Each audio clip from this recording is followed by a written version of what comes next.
ইংরেজি রিডিং পড়তে যারা ভয় পান আজকের ক্লাসটি তাদের জন্য। আমি আশা করি আজকের ক্লাসের পরে ইংরেজি রিডিং পড়তে আপনার আর কোনো অসুবিধা হবে না। সো চলুন আজকের ক্লাসটি শুরু করা যাক। ইংরেজি বর্ণ মোট 26টি। এই 26টি বর্ণকে দুটি বিভাগে ভাগ করা হয়েছে, ভাওয়েল আর কনসোনেন্ট। ভাওয়েল হলো 5টি আর কনসোনেন্ট 21টি। ছোট্ট করে একটা কথা মনে রাখবেন যে 5টি ভাওয়েল ব্যতীত বাকি যে 21টি বর্ণ থাকবে সেগুলো consonant. A, E, I, O, U এই 5টি ভাওয়েল। আর কনসোনেন্ট 21টি। B, C, D, F, G, H, J, K, L, M, N, P, Q, R, S, T, V, W, X, Y, Z এই 21টি কনসোনেন্ট। এবার আমরা দেখব বাংলা স্বরবর্ণ ইংরেজিতে উচ্চারণ।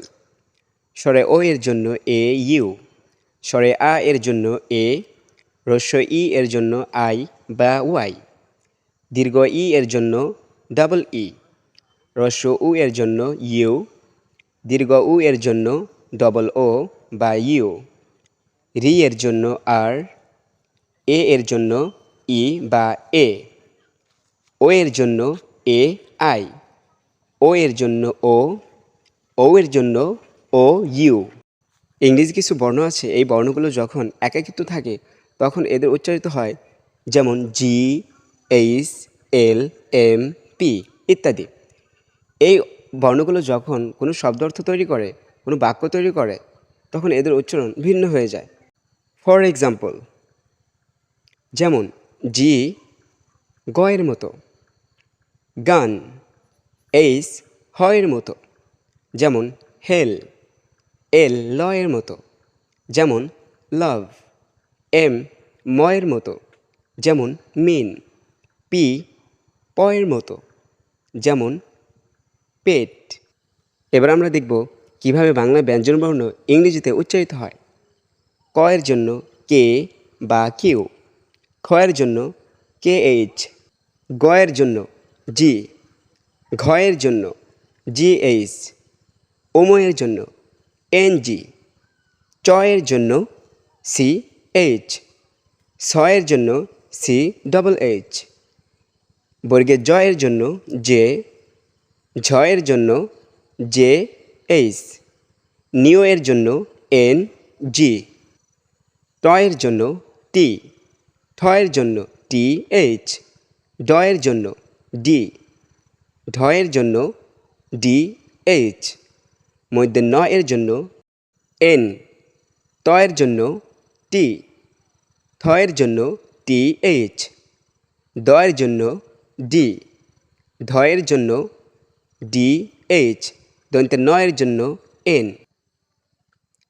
প এর জন্য পি। ফ এর জন্য এফ বা পিএইচ। ব এর জন্য বি। ভ এর জন্য ভি বা বিএইচ।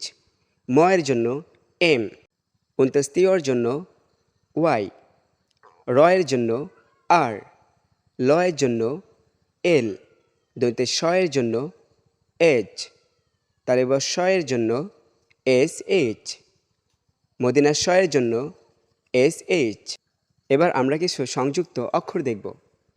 সিএইচ এর উচ্চারণ চ এর মতো, যেমন চেক। টিএইচ এর উচ্চারণ থ এর মতো, যেমন থাম্ব। পিএইচ এর উচ্চারণ ফ এর মতো, যেমন ফোন।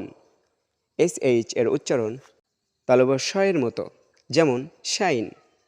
জিএইচ এর উচ্চারণ ঘ এর মতো, যেমন ঘোস্ট। এবার আমরা দেখব ইংরেজি 26টি বর্ণ দিয়ে যখন কোনো শব্দ তৈরি হয় তখন তাদের উচ্চারণ কেমন হয়। এ এর মতো, যেমন ওয়ে। বি বয়ের মতো, যেমন বুক। সি কয়ের মতো, যেমন ক্যাট। ডি ডয়ের মতো, যেমন ডিড। ই হ্রস্ব ই এর মতো, যেমন শি। এফ ফয়ের মতো, যেমন ফুড। জি গয়ের মতো, যেমন গুড। এইচ হয়ের মতো, যেমন হ্যান। আই হ্রস্ব ই এর মতো, যেমন ইন্ডিয়া। জে বর্গের জয়ের মতো, যেমন জোক। কে কয়ের মতো, যেমন কেক। এল লয়ের মতো, যেমন লেটার। এম ময়ের মতো, যেমন মেন। এন দন্তে ন এর মতো যেমন নোজ। ও এর মতো যেমন ওপেন বা মুন। পি প এর মতো যেমন পোস্ট। কিউ ক এর মতো যেমন কুইক। আর বসে র এর মতো যেমন রিমাইন্ড। এস দন্তে স এর মতো যেমন স্মল। টি ট এর মতো যেমন টিচার। ইউ রস্য উ এর মতো যেমন পুট। ভি ভয়ের মতো যেমন ভ্যালু। ডব্লু ও এর মতো যেমন ওয়াক। WALK walk. এক্স বর্গের জ বা গ এর মতো যেমন এক্সাম। ওয়াই রস্য ই অথবা ঐতস্ত ইয়র মতো যেমন ইয়াং। জেড বর্গের জ এর মতো যেমন জু। আমি আশা করি আজকের ক্লাসটি আপনার ভালো লেগেছে, আর অবশ্যই কমেন্ট বক্সে জানিয়ে দিবেন, আর অবশ্যই একটু বেশি বেশি ভিডিওটি শেয়ার করবেন। Spoken 7 Days. Subscribe to our channel.